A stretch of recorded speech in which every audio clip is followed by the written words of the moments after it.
Hi guys, welcome back to another episode of E-commerce Marketing Chats. It's the first of 2026. We've been a bit MIA recently, but we are back. Myself, Charles, and the main man, Jimmy. Jimmy, how's it going, mate? Good. I think, we both had family time over the break, nice Christmas, New Year's period. I think, there's a few milestones for both of us. I've had a third kid and you've obviously got married too. So yeah, it's a lot happening in both of our worlds. But yeah, it's nice to be back on the call and, jumping back into some ecom things. So there's actually a lot happening at the moment. So, um, yeah, it'll be interesting to dive into that. I think our last call was actually potentially at the end of Black Friday. I can't remember when the exact last one was Yeah. because we both had things going on in December. So, um, Black Friday was obviously super busy period, and in Australia as well, the Boxing Day sales too. So that happened over December, and then the Christmas sales period, and now we're into January, the whole New Year, New You period, for certain brands as well. So yeah, there's a lot happening, but I think when I say a lot happening, there's a lot moving in kind of the AI space for every platform. And one thing that I'll talk about today that was actually just announced 2 days ago, and actually you tagged me in one of the posts on Instagram, LinkedIn, Charles, and a few other people have tagged me in a few other Google related things. It's so good, like having your own little network because if I miss a piece of news, I've got like 4 or 5 people that will send it to me at some point. So, yeah, I'm definitely across the. Well, I'll just jump straight into it now. The Merchant Center's added a new business agent for. They're testing it in US stores at the moment. So if you're not in the US, you may not have this feature, but under marketing in the merchant center, you actually have what they call a business agent now, which you're able to train on like your product data, product recommendations. It's actually pretty amazing what's coming. But I think without diving into it too deeply, because I haven't tested it yet. It's only come out 2 days ago, and there's a Same. few barriers to get to use it. For example, you need to be a super admin on the Merchant Center account, and typically only the business owner has super admin. So for me to be able to get in there and experiment, I'm going to have to get a few clients to update me to super admin in that account. But it is pretty cool what's coming, but I think, and this is relevant. I'm keen to get your thoughts on this, Charles, because I think it's super relevant for SEO, but it's going to be incredibly relevant to AI. The first of all, the Merchant Center product feed data that you send through to the Merchant Center is going to be more important than ever. And I think a big part of that is going to be the quality of your actual descriptions as well. So when I'm talking about the quality of your descriptions, I was talking about this on one of my coaching calls today for someone that works in kind of dog food products. Now, dog treats, dog food, super competitive niche, but you in the description, what we're finding is you need to really talk to the customer about who this product is for. So too many people talk about the features in the product. For example, like if it's a certain dog treat with like certain health qualities, you want to call that out. One of the things that I was researching was kind of arthritis in dogs, is an example. If you have a product or something, a supplement that can help dogs with kind of joint, hip pain, arthritis, then you need to talk about that in the description. Like this product is for dogs with arthritis. This is why it helps them, and this is the studies that support the products or the kind of ingredients that we put into the products to assist that. Like so, it's a lot of work because some stores have a lot of products, but I'm just seeing more and more, even in the supplement company that I do work for as well. The products that are getting all cited on AI have really specific product descriptions, and they're quite descriptive in who they're for, how they benefit you. It's not so much what's in the product. It's like, hey, I've got I've got this particular problem, or for example, I can't sleep at night. What are the best products for like a male in their 30s that's having problems sleeping. Like, unless you're putting that in your product description, the AI is not going to know. Um, so yeah, I'm curious on your thoughts, Charles, on kind of the importance of product descriptions coming into this next phase. Oh, it's massive. I mean, there's added benefits on not only showing up for Google's, free shopping listings, but also in, you can effectively optimize your description, and your description is also matching your meta description. So, like for example, with one of my clients, they use the tool Symbiosis, I think it's called, and Yeah, I use that too. effectively, yeah, if you go into the back end of one of your products in Shopify, if you change that meta description, you can effectively sync it so it changes the description in your Google Merchant Center. Yeah. So, there's added benefits there. I always say that kind of description, it needs to be your sales pitch for that particular product or collection. And I think too many brands neglect it. They kind of neglect it. Sorry, neglect neglect. That was the word I was looking for. They neglect it, and it's there's either kind of pulls through from the description page and it's kind of cut off, or it's Yeah. pull through from the manufacturer's website, and that's just not going to have the desired effect when someone is viewing your link or your description. So um yeah, the description for me is the sales pitch. The title is the SEO title is typically where I'm trying to be a little bit more keyword focused, but still kind of entice people to click on it. Yeah, no, it's even so on this coaching call, it's like, send me through your description before you go and change like 50 of them. Because if you do one, I'm like, no, this isn't it. Like, I don't want you to go do that for 50 products. So it's something that I probably will look at myself this week in terms of creating a template or potentially a GPT that can actually help with these descriptions. I haven't even spoken to you about it, Charles, but maybe it's something we can work on Well, together if I get you yeah, some data about what specifically I'm looking for and then compare it with what you'd be looking for from an SEO front, see how they mesh. yeah. Well, I've started to build one specifically that works for, ranking in those kind of traditional blue links on Google, and also it's got benefits for showing up and optimizing around Google Merchant Center. So I've been training and I'm building out a kind of a prompt that I'm finding is working quite well. Happy to share that with you, Jimmy, and potentially at some point with our audience. Um, but yeah, I think the biggest thing that I'm kind of I'm always looking like, how can I, especially when you're working with sites with thousands of Yeah. SKUs, like, is there a way to kind of speed up this process? And I've always found when I try to go down that route of like, okay, can we optimize, loads of pages all in one? The quality, just the output is just not there, and I'm still having to go back and manually go through. So at the moment, I'm doing it one by one. I'm going through, making sure that we're selecting the right keywords with the right search intent, and then optimizing for that description. Um, so yeah, that's the challenge I've faced. Maybe there is something out there that I can, think now, like, I think I know what you mean, like trying to do bulk in AI at the moment. I think the yeah, solution for that now, which is coming through, is agents. So the stuff that you do one by one, you train up an agent to actually do that process. yes, Um, so yeah, I mean, it is getting better, but you're right.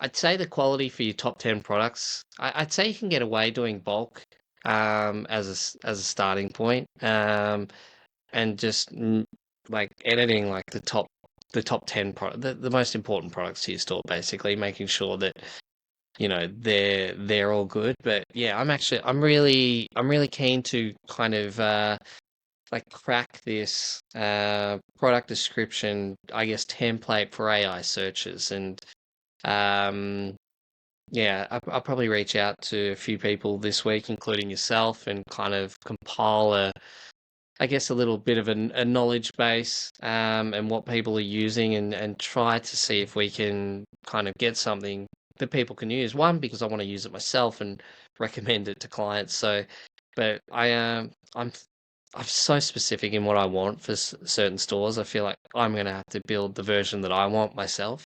But then I'm happy to share the prompt that I use with everyone else, because you might need to tailor it a little bit for exactly what you need it for, if that makes sense. So I think about this a lot because I use a lot of Google Ads scripts to do particular functions where it's segmenting or sorting products, but I've typically used other people's scripts. But what I found is, it's not perfectly tailored to how I want to use it. So now I've actually just finished two quite big scripts that basically changed my management style for Google Ads, in terms of it's incorporated everything that I wanted into certain scripts to manage my own clients. Now, how I do that, other people may not necessarily want to do it the exact same way. So I think that even though there's a lot of tools coming out to help people, I still think there's a nuance for expertise to be able to tailor these tools for people to be able to get the output that they exactly want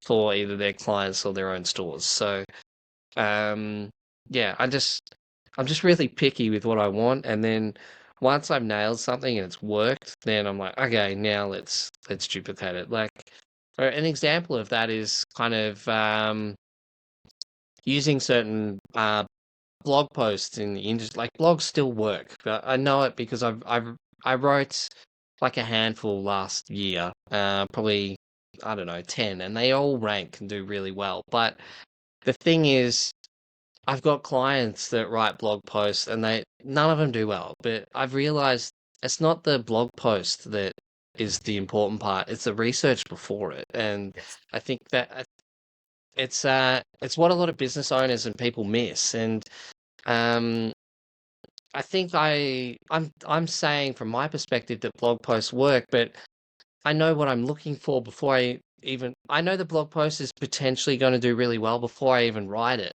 A lot of businesses are writing blog posts and then hoping that it ranks. So yeah, there's so many nuances in marketing which make it hard. But I think if someone listening to this episode today is wanting to get a takeaway for something that they can implement in their store, I think it's really focusing in on their product descriptions and who their product actually helps, and providing examples for that in the description. Because what you need to think about is, if someone's looking for a specific use case in AI, the AI needs to be able to read your product description and decide whether or not that product is relevant or not. And I was thinking about it a lot this week when I was looking at some travel destinations, and I started looking on Google, and I was like, oh, I'm just going to punch it in AI. I told it exactly what I want, like a function center, a jumping pillow for the kids, a pool, and it just scans like straight away, like 20 different websites looking for all the features that I want, and then spits it out. No one's going to go that Google route anymore. And if they're researching a supplement or a product, they're not going to go to 20 different review sites, and they're not going to read all these blog posts. They're going to ask AI because it just collates it all for them in one kind of place. And it cites if you want to go and see where they've referenced, it's citing a lot of the sources where you can go and check it out if you want to. But unless you're writing your product script descriptions to be able to tell AI, hey, this is exactly who this product is for, this is what it does, this is like, someone looking for these particular things would do really well on these products. I think about supplements a lot because let's use like I don't know, let's use like creatine at the moment, because it seems to be the buzz supplement at the moment. Everyone's looking at creatine. If you just write creatine and it's like, oh, it's a mono creatine, whatever the technical language is around that, like, it's not going to rank that well. But if you talk about in your description, like, creatine has been proven in this case study to prove cognitive function. It's also a really great pre-workout, post-workout for muscle gain too, and different types of water retention, and And then go into like, and it's a big myth that's been debunked that it causes kidney damage. Like if you can talk about all that stuff, AI is so much more likely to reference you than just a kind of like a nutritional fact sheet about what percentage of what is in the product. Like people don't care. They want to know what the product is, how it helps them. The real health freaks will love that percentage based stuff. But I think general population is like, hey, look, like, I'm looking, my grandpa's going through dementia. Like, what products are proven to like help with that at the moment? And then if your product says, it's helping with cognitive function and memory and potentially shown like really good effects in dementia, then AI is going to look at that as a credible source potentially with obviously you need the credibility markers too. Like it will help a lot if you have someone in authority that's actually confirming this too. Um, but yeah, in my eyes, especially this week, the product descriptions for products is going to just be massive. And it's going to be massive for the Google Merchant Center, which is why I'm so interested in it. I don't think I'd be as interested in it if it was just an organic play. But the fact that it's crossing over so much in the paid now and that this actual Google Business Agent is going to be kind of sourcing the data from the feed, it's like, okay, like this is so much more important than it was last week. Like that's how much it's just moved up my priority list in the space of a week. For sure. Well, it's going to be interesting to see how they roll this kind of business agent out. I haven't, I'm trying to kind of visualize like how this is going to be positioned. Like when you You'll be search, able to test it. You'll be able to test it on your client. I think it should already be available in that account yeah, potentially. So I've with one of my clients, they again, I'm not super admin, so I yeah. need to speak to them about getting access because I'd like to kind Yeah, of and get an idea of how it looks. people get confused with the super admin too because you can't grant super admin from the merchant center itself. It has to come from a Google Business Manager, Okay, interesting. which is a Yeah, separate login in itself. So everyone's looking for this super admin in Merchant Center. You won't it's not find it there. there. It's not in. Ah, No, it's not interesting. in there. So Ah, you need to go to Google Business Manager, which is its own separate it's a bit thing for like backwards. Yeah, yeah, that's for the main account of like every Google Hub, and the super admins can only be granted in there. So yeah, if you're looking for super admin in Merchant Center, don't bother because it's not in there. It's in there. I'm pretty sure it's called the Google Business Manager. I'd have to. I am just going to look it up and confirm, but it's not um, Google Business Profile. It's not your Google Business Profile. It's that'll be no, different. it's something else. It is a. Google Admin. It might be there. I don't think it's the Google profile. I have to have a double look. Might confirm it maybe in the Facebook group. I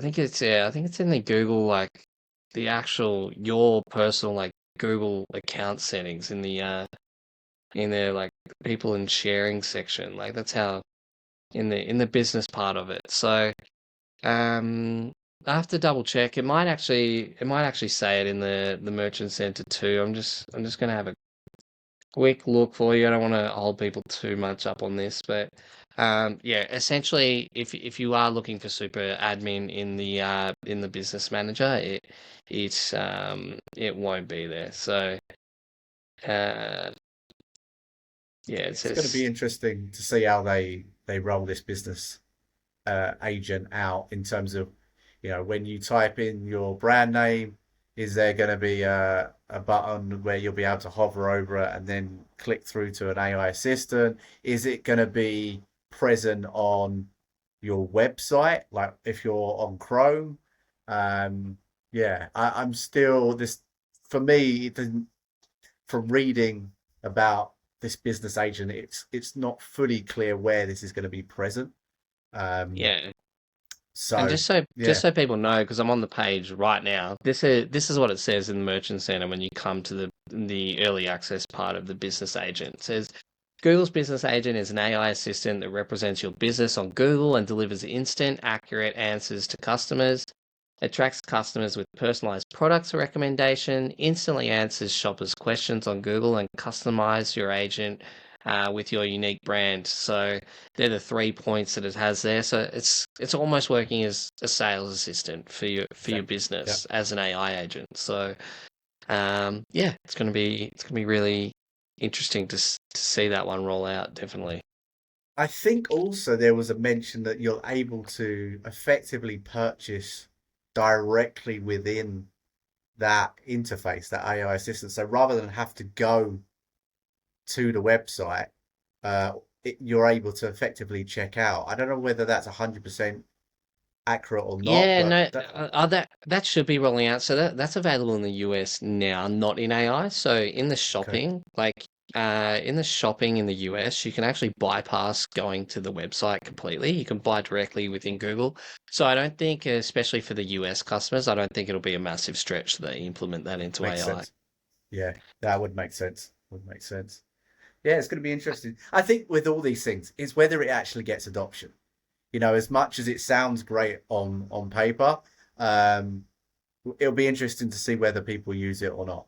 Um, I on it. I This one's a bit different for me because I don't think it's going to be like whether people use it or not. I think it's going to be integrated into Gemini and that kind of stuff. So I don't think they're going to have a choice. It's just going to be part of this product and service of AI. yeah, And yeah, I think I think I saw your post this week, Charles, about how Google is crawling back that market share in the AI yeah. space currently. I mean, never rule Google out, especially with the No, amount of data that they have, but. I didn't see it happening for a long time. I'm like, oh, ChatGPT has such a jump. Like it's gonna like to get the adoption that Google need, but they're starting to integrate it now in ways that people can natively use it rather than it being seen as like a standalone product, which was what was it annoys me the user experience on Google because they tend to integrate all their products into one. I was like, no, I don't want all my stuff integrated into this as well. Like a lot of people do, but I just don't. I just want it separate. Like I don't want all my calendar stuff feeding into this AI. Like I just want this AI for these purposes. So let me log into that and let that just it's kind of why I think I've stuck to kind of ChatGPT and um Claude and um, those types because I like the standalone aspect of it. But I mean, Google's integrating it into their search at the moment, so it's going to be hard for people not to adopt because I think it's going to become more and more integrated into their search to the point where those kind of AI responses will be the default rather than listing people's websites. yeah, no, I think you're right. I think you're right. It's just a little bit confusing at the moment because you effectively got Gemini as a standalone app. Then you've got Google Search. You've got AI mode with that's a feature within Google Search. Yeah. You've got AI overviews. It's all a little bit like they really just need to effectively merge everything in together potentially.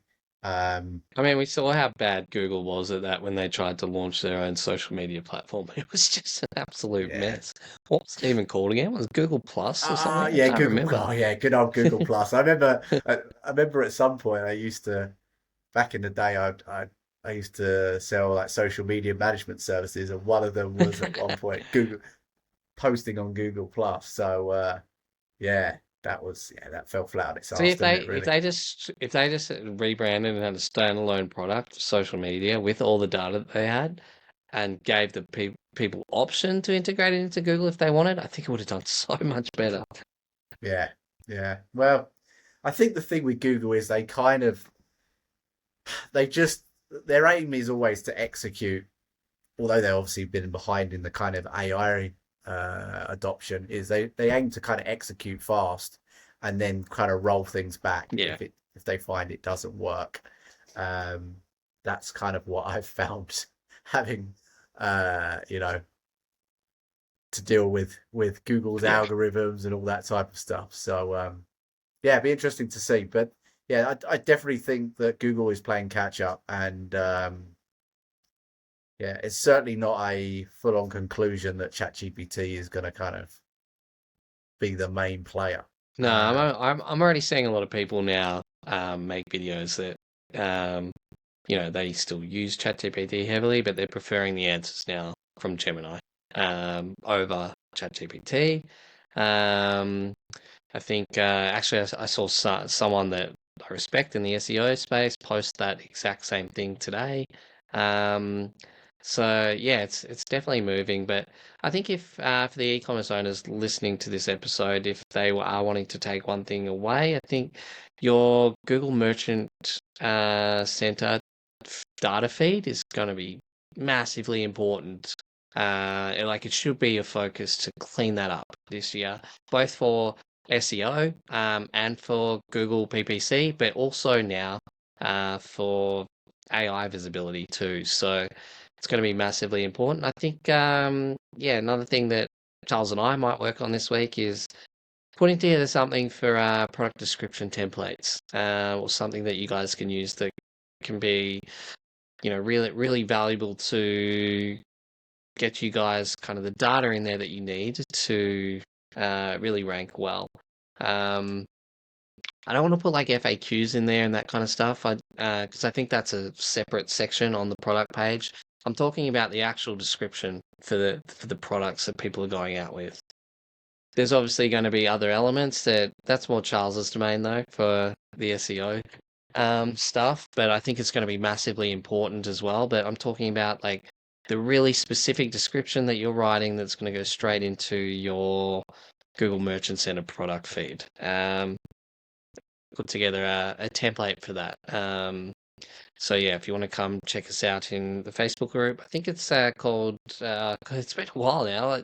Shopify Marketing Secrets Yeah, on yeah, Facebook, isn't it? yeah, Shopify Marketing Secrets on Facebook. We're on all the major podcast platforms: Apple, Spotify, maybe even Google Podcasts. We're On certainly all on. those, we're e-commerce marketing chats because that's essentially what Yeah, this is. yeah, E-commerce e-commerce. marketing, and just me and Charles chatting about it, so you guys can get an insight into. Because me and Charles are having, we were just having these discussions anyway. It's like these would be valuable to people to listen in on some of these. So obviously, in these calls, we don't reveal like client specifics, or their names or their exact data, but we can not disclose their names and still give you guys the insights and the data that we're seeing and that we're sharing amongst ourselves as well. Yeah, I think the thing that differentiates us as well to probably the some of the other kind of we're certainly no we're not influencers, we're operators. Not yet, not yet. Yeah, and I think you know we're we're living and breathing this stuff day in day out.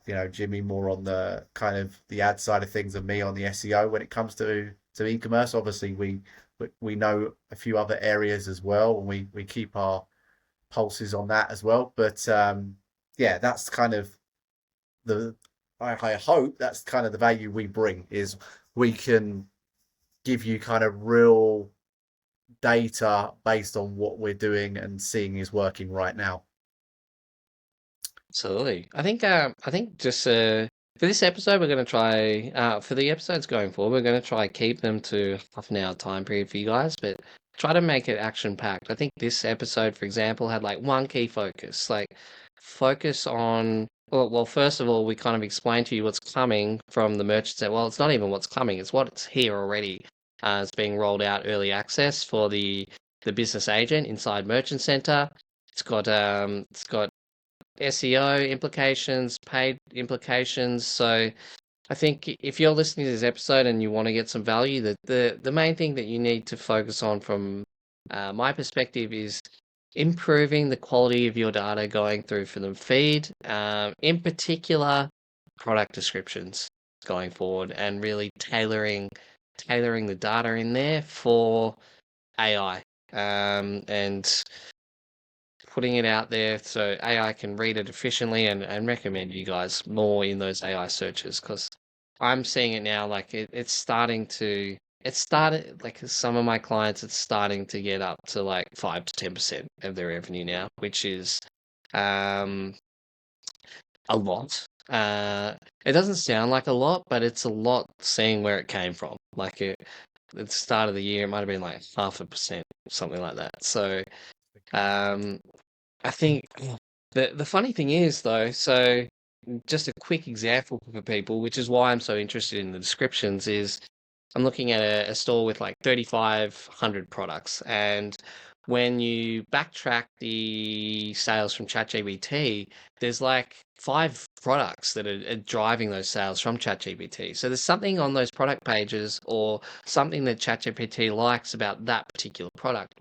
And when I go in there, the product descriptions had been written like a little bit differently, and they had given better examples, and I just thought the descriptions were you can tell a bit more time was spent on them than um, the other descriptions.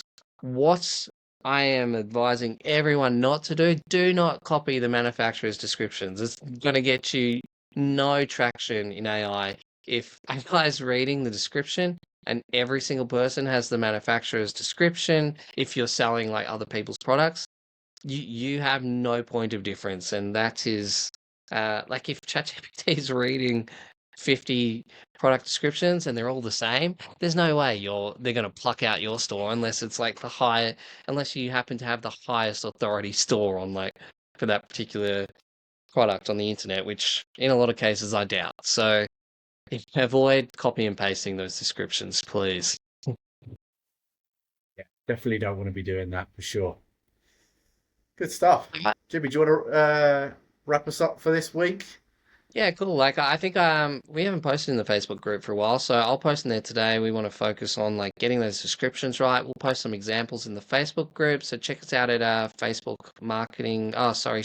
Marketing Secrets on Facebook, and check us out everywhere else on e-commerce marketing chats. So thanks for tuning in, guys. It's good to be back for 2026. There's a lot of things coming, so Charles and I will be discussing them all throughout the year. So stick with us, and if there's more that you want to know about, jump in the Facebook group and let us know. Chat soon, guys. Take care.